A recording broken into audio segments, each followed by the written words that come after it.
Rockstar duos who hate each other. Some of the biggest hits in rock history came from duos who couldn't even stand to be in the same room. From explosive fights to legal battles, what tore these legendary pairs apart, and which feud was the worst of them all? Ann and Nancy Wilson, Family Feud on tour. In 2016, Ann and Nancy Wilson, the powerhouse duo behind Heart, found their bond fractured during what should have been a triumphant homecoming concert in Washington. The trouble started backstage when Nancy's teenage twin sons visited Ann's tour bus. Dean Wetter, Ann's husband, lost his temper after one of the boys accidentally left the door open.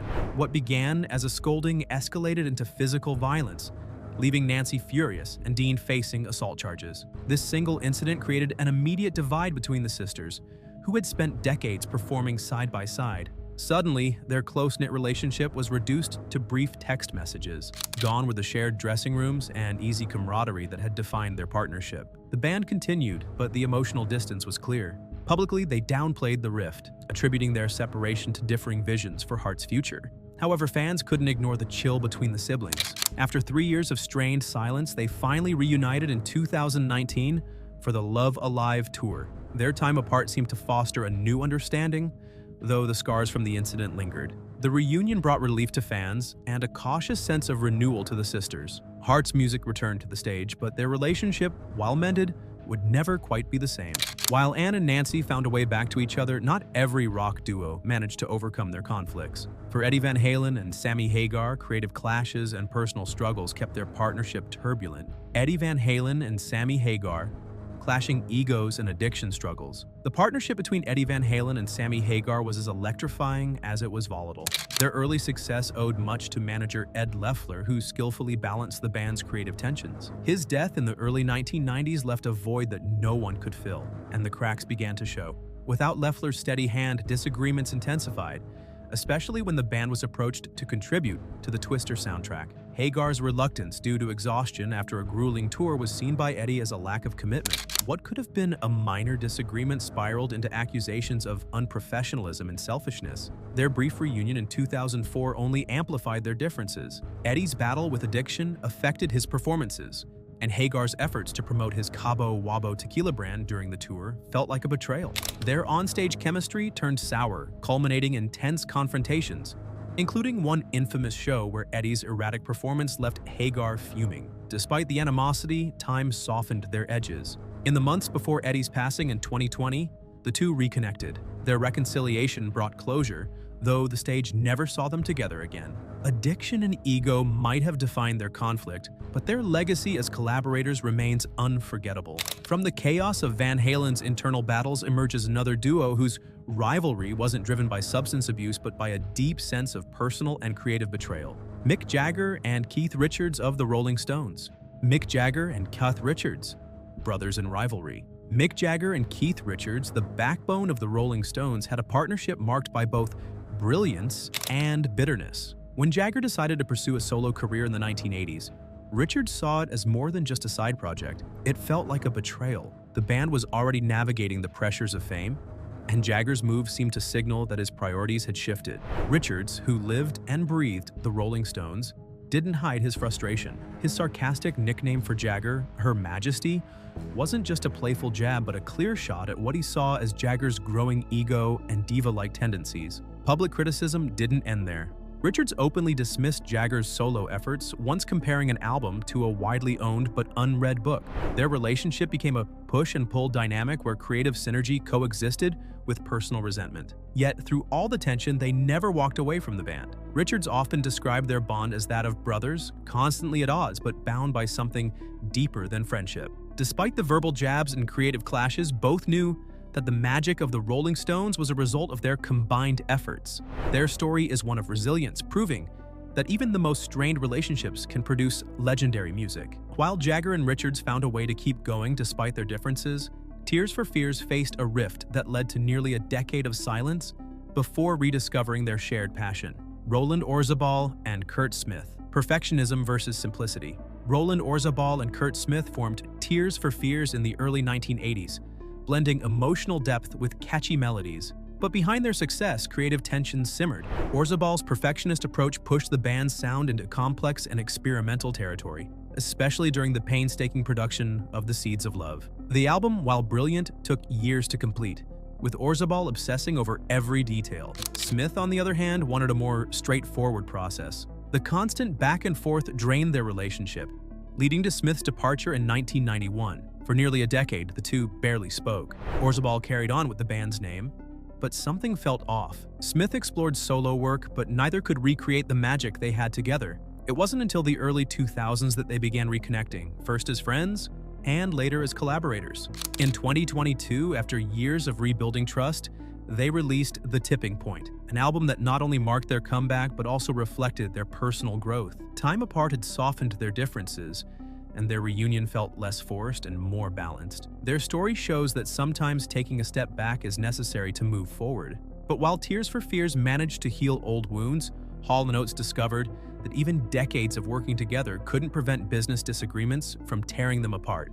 Daryl Hall and John Oates. From chart-topping hits to legal battles, Daryl Hall and John Oates dominated the charts in the late 1970s and 1980s, producing countless hits. Despite their musical chemistry, their relationship was more businesslike than brotherly, colleagues making great music rather than close friends. This emotional distance didn't hinder their success for years, but set the stage for their eventual fallout. In 2023, Hall was blindsided when Oates attempted to sell his share of their joint company, Whole Oates Enterprises, without consulting him. This wasn't just a financial move, it involved their music, image, and legacy. Hall saw it as a deep betrayal, not just a business dispute. A messy legal battle followed, with Hall seeking a restraining order against Oates, highlighting their fractured partnership. By 2024, their split was official, marking the end of one of music's most successful duos. Their music endures, but the bitter breakup is a reminder that even long-standing partnerships can crumble when trust is lost. While Hall and Oates clashed in court, Simon and Garfunkel's conflicts stemmed from personal grievances and creative differences that fueled their turbulent relationship from the start. Paul Simon and Art Garfunkel.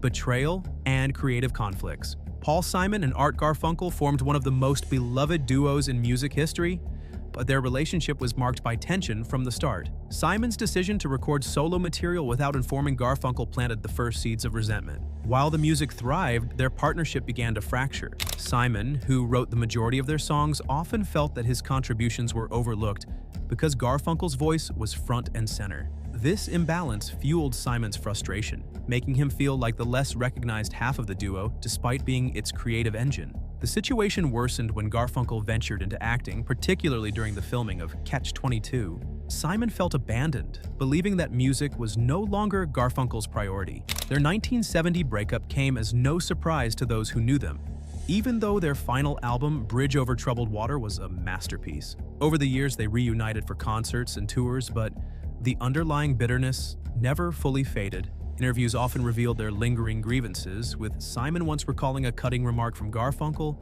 about his height that stuck with him for decades. Despite their personal struggles, their music remains timeless, a bittersweet reminder of a partnership that never reached its full potential due to clashing ambitions. While Simon and Garfunkel's split was driven by creative conflicts, Guns N' Roses' Axl Rose and Slash found themselves at odds over power, control, and wildly different personalities, making their feud one of the most explosive in rock history. Axl Rose and Slash.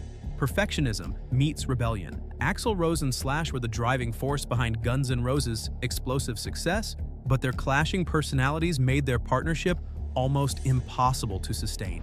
Axl, known for his perfectionism and unpredictable behavior, often demanded control over every aspect of the band. Slash, with his carefree attitude and substance-fueled lifestyle, found Axl's demands stifling.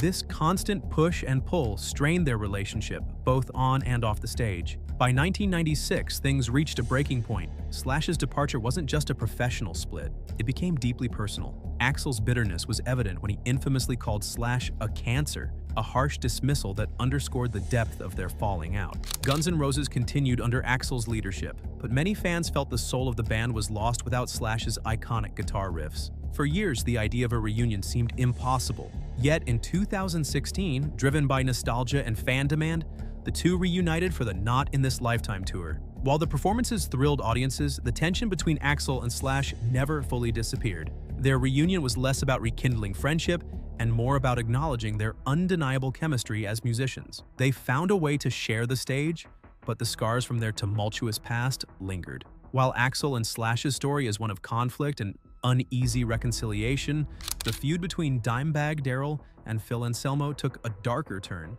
ending in a tragedy that shook the rock world to its core. Dimebag Darrell and Phil Anselmo. Heated words with fatal consequences. Pantera's aggressive sound mirrored the intensity of its members, but the bond between Dimebag Darrell and Phil Anselmo deteriorated long before the band's official breakup. In 2004, Anselmo's interview with Metal Hammer sent shockwaves through the metal community. He accused Dimebag of having a severe drinking problem and painted a picture of dysfunction within the band. The comments weren't taken lightly. Fans and industry insiders saw them as a public attack on someone Anselmo had once called a brother. Tensions that had simmered behind closed doors were now out in the open.